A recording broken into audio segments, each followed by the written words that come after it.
Okay, we will discuss the chapter nutrition. What is meant by nutrition? Nutrition means process of obtaining food and its proper utilization.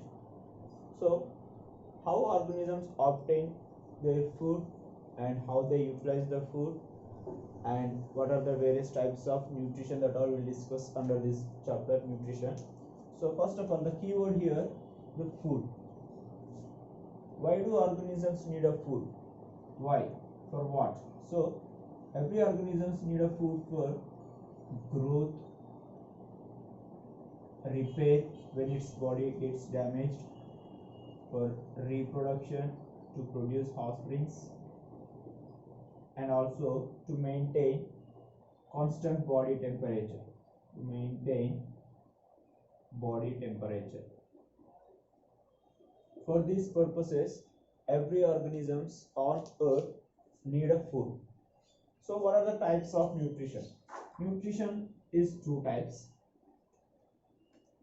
based on how organisms obtain or gets its food. So the two are, the first one is autotrophic nutrition. Autotrophic nutrition. And the second one is heterotrophic nutrition. Heterotrophic nutrition. Now, so what are the differences between autotrophic nutrition and heterotrophic nutrition? First one, autotrophic nutrition. Here, very simple. Auto means autotrophic nutrition. So auto means self, we know that. Auto means self. Here, this is a mode of nutrition in which organisms can synthesize their own food. So capable of synthesizing their own food. How these organisms, that means how autotrophs can synthesize their own food. How means here they can synthesize their own food by using carbon dioxide, water in the presence of sunlight, that is solar energy. Solar energy very important for organisms which can synthesize their own food, and also chlorophyll, the green color pigment. So with these four materials, the organisms can synthesize their own food in the form of carbohydrates like glucose, carbohydrates, and other materials like proteins, fats, etc. So this entire process that shown by autotrophs is called photosynthesis. That we will discuss in a further videos. So photosynthesis. So photosynthesis is a process in which plants can synthesize, not only plants, all autotrophs can synthesize their own food in the presence of sunlight, chlorophyll, by using carbon dioxide and water. They can synthesize their food in the form of carbohydrates mainly, and later they can convert it into proteins and fats also. Now, what are the examples for autotrophs? Examples are all green plants and photosynthetic bacteria.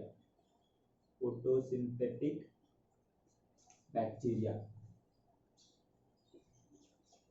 Photosynthetic bacteria possess these pigments which are helpful for photosynthesis, like chlorophyll, xanthone.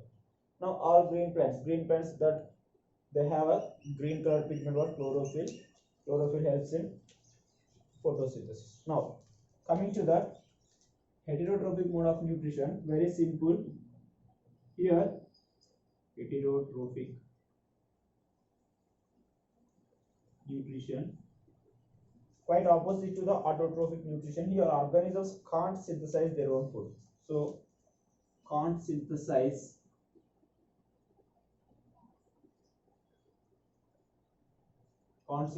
their own food.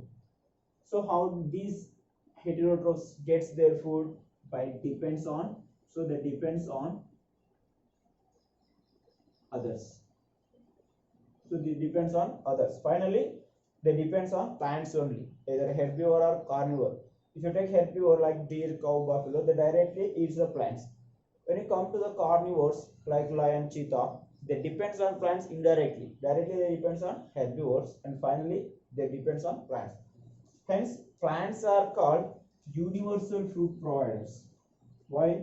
Because every organism, every heterotroph depends on plants directly or indirectly. Hence, plants are called universal food providers. So, what are universal food providers? Nothing but plants only. Okay. So, which process helps the plants to provide food for entire living world on earth? The process is what? Photosynthesis. Photo means light, synthesis means to make something. By using light, they prepare their food. Okay, in a further video, we will discuss about remaining topics in this lesson. That is what photosynthesis or different activities to prove photosynthesis. So, please subscribe, like, and share. Thank you.